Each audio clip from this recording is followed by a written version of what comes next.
Okay, you guys, now we're going to read the chapter Massacre. I hope you're enjoying these read alouds. I'm really enjoying doing this with you too. Okay, Massacre. Now get ready because this is a very sad chapter. The next thing I know, the sun was shining bright and everybody was hollering, "Patrollers!" Everybody jumped up and made it for the bushes. Big Laura hollered at me to grab Ned and run. I had already passed Ned, but I leaned back and I grabbed him and almost jacked him up off the ground. Half the time I was carrying him, half the time I was dragging him. We crawled under a bush and I pressed his face to the ground and told him to stay quiet. From the bush I could see the spot where we had been. The big slow wit was still out there. He didn't know where to turn to or what to do. Like he wanted to go in every direction at the same time, but he didn't know where to go. I wanted to call him, but I was scared. I was scared the patrollers might see him coming towards us. Then the patrollers came in on horses and mules. Patrollers was poor white trash they used to find the runaway slaves for the masters. Them and the soldiers from the Seckish army was the ones who made up the Ku Klux Klans later on. Even that day they had Seckish soldiers mixed in there with them. I could tell the Seckish from we're going to turn the page, turn to page 22, from the patrollers by the uniforms. The Seckish wore gray. The patrollers wore work clothes no better than what the slaves wore. They came in on horses and mules, and soon as they saw the Slowit, they surrounded him and started beating him with sticks of wood. Some of them had guns, but they would not waste a bullet. More satisfaction beating him with sticks.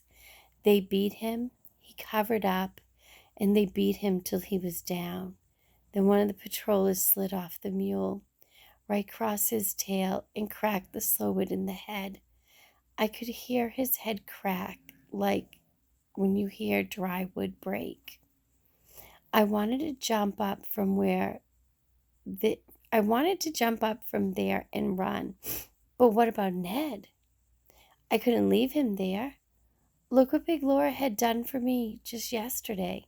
I couldn't take him with me either. They would see us. I stayed there with my heart jumping, jumping, jumping. The patrollers moved in the bushes to hunt for the rest of the people. They could tell from the camp there must have been a lot of us, and they know we were still close around. They moved in with sticks now to look for us. I could hear them hitting against the bushes and talking to each other. Then, when they spotted somebody, a bunch of them would surround the person and beat him till they had knocked him unconscious or killed him. Then they would move somewhere else. First, you would hear them hitting against the bushes lightly. Then, after they spotted somebody, you'd hear them hitting the bushes hard. Now you heard screaming, begging, screaming, begging, screaming, begging, till it was quiet again. I kept one hand on my bundle and the other one on the side of Ned's face, holding him down. I was going to stay there till I thought they had spotted me. Then I was getting out of there fast. I told Ned, be ready to run, but stay till I gived him the sign. I was pressing so hard on his face, I doubted if he even heard me. But all my pressing, he never made a sound. Small as he was, he knew death was only a few feet away. After a while, the patrollers left. They went right by us, and I could hear them talking. One of them saying, "God damn, she was mean. Did you see her? Did you see her? God damn, she could fight." Another one spit and said, "They ain't human. Gorilla, I say." The first one said, "Lord, did you see Gat's head? Made me sick." Another one, "Gat all right." Another one, "Afraid not. afraid he gonna die on us. So Gad's one of their friends, okay? So what happened was Laura put up a fight. Laura didn't go down easy.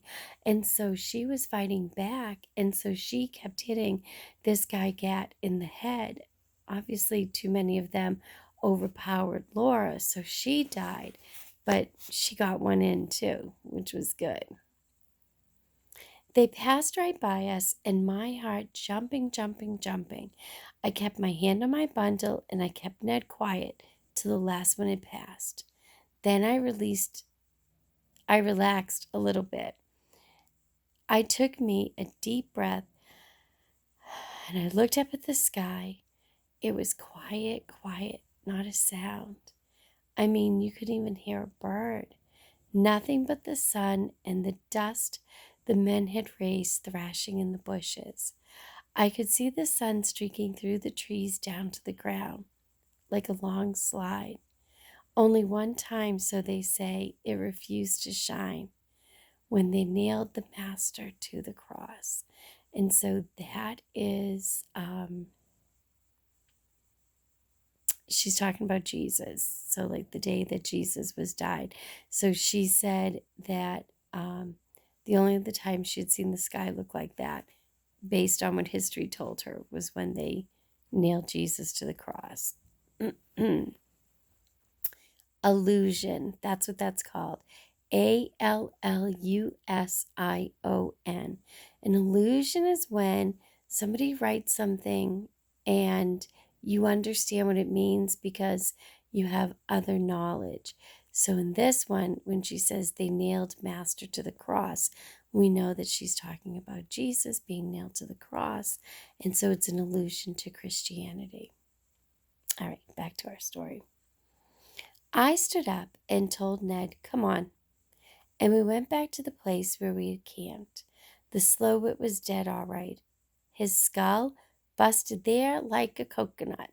So there's a simile, right? Similes used like or as.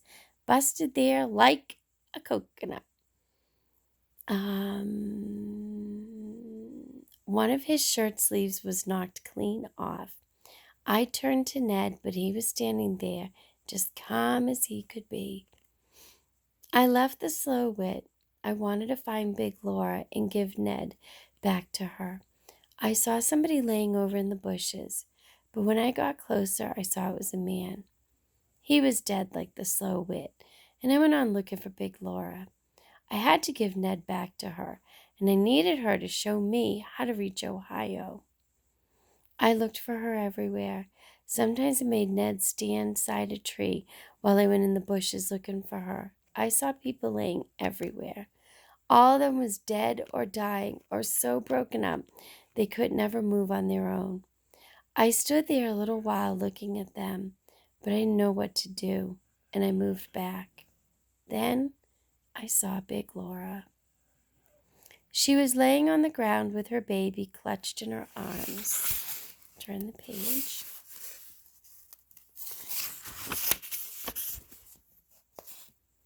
I made Ned stay back while I went closer. Even before I knelt down, I saw that her and the baby was both dead.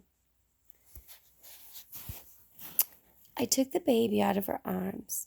I had to pull hard to get her free. I knowed I couldn't bury Big Laura. I didn't have a thing to dig with, but maybe I could bury her child. But when I looked back at Laura and saw how empty her arms was, I just laid the little baby right back down. I didn't cry. I couldn't cry. I had seen so much beating and suffering. I had heard about so much cruelty in those 11 or 12 years of my life, I hardly knowed how to cry. I went back to Ned and asked him if he wanted to go with me to Ohio. He nodded. When I turned away, I saw a patroller's cap laying on the ground, covered with blood. I wondered if that was Gat's cap. Then I saw another one all busted up. So she had busted 2 of them in the head before they killed her and the baby. Before we started out, I thought we might as well take some of the grub that was left there. I got enough corn and potatoes to last us a week. I reckoned that in a week I ought to be in Ohio or close there. After I got the food, I got a few pieces of clothes for me and Ned to sleep on at night. Then I found the flint and iron that Big Laura had used to light the fire with. Remember? Remember I told you to remember that. Both of them look like two pieces of rock. So anytime anybody asked me what they was, I just told them 2 little rocks. I gave them to Ned, and I told him it was going to be his job to see that they got to Ohio at the same time we did. After I had covered up Big Laura and the child with some clothes, I put the bundle on my head, and we started out. Every now and then, I asked Ned if he was tired. If he said no, we went on. If he said yes, we found a good place to sit down. Then I would take something out of the bundle for us to eat. Ned would put the rocks on the ground while we ate, but soon as he was through eating, he'd pick them up again. We went on, staying in the bushes all the time. When Ned got tired, we stopped, nibbled on something, then after he had rested, we started out again. When the sun went down and the stars came out, we traveled by the North Star. We didn't stop that night till we came up to a river, but I could see it was too wide and too deep for us to cross, so we moved back in the swamps for the night. I dug a hole in the ground and built a little fire, just like I saw Big Laura do the night before. While me and Ned sat there eating a raw potato, I put 2 more potatoes and 2 more ears of corn in the fire. When Ned got through eating, he went to sleep on the little pallet I'd made for him on the ground. I sat there looking at Ned, wondering what I was going to do next. I got this child to take care of. I got that river to cross. And how many more rivers I get to cross before I reach Ohio, I said to myself. I looked at Ned laying there. He was snoring like he was in a little bed at home. I didn't hear any mosquitoes, but I waved my hand, right? She waved her hand. But I waved my hand like I had seen Laura do. After a while, I laid down beside him, and I didn't wake up till I felt the sun shining on my face. The sky was more pretty and bluer than I had ever seen it before. I felt better than I have ever felt in my life. Birds were singing in every tree. I woke up Ned and told him, look at the air and listen to the birds. But Ned wasn't much interested in that kind of stuff. He was probably thinking about his mama and his little sister. I was thinking about them too, thinking about all the people, especially the slow wit I had seen them kill. But I looked at it this way. We had to keep moving. We couldn't let what happened yesterday stop us today. I pulled the corn and potatoes out of the hole, all of them good and done. We ate the potatoes for breakfast. I was going to save the corn for me and Ned's dinner. Okay, so that's the end of Massacre. So there's so many things you could actually write about in this chapter.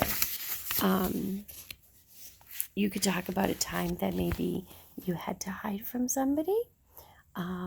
You could write about how Ned's feeling, or what what Jane's concerns are. So Jane still wants to go to Ohio, but now that everybody else is dead, she can't just leave. Sorry, I don't know why I'm yawning. Probably snoring. Jane has to think about it. Can I go to Ohio? What will I do with Ned? I can't just leave Ned here. I'm going to have to take him with me. What if he doesn't want to go to Ohio? So those are things that you can write about too. You can write about how Ned's feeling. You can write about the things that Jane's worried about. And now she has another life that she has to take care of too, right? So it's going to take her probably twice as long to get to Ohio. And now she has to find twice as much food, right? So there's some things that you can write about. We also defined in this chapter what a patroller was. So patrollers were people from the Seckish army. So I think I had said earlier that the Seckish army were they were secessionists, right? Because they were seceding from the United States. So we call them Confederates.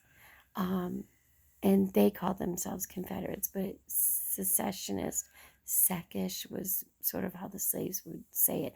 So they probably couldn't say secessionist.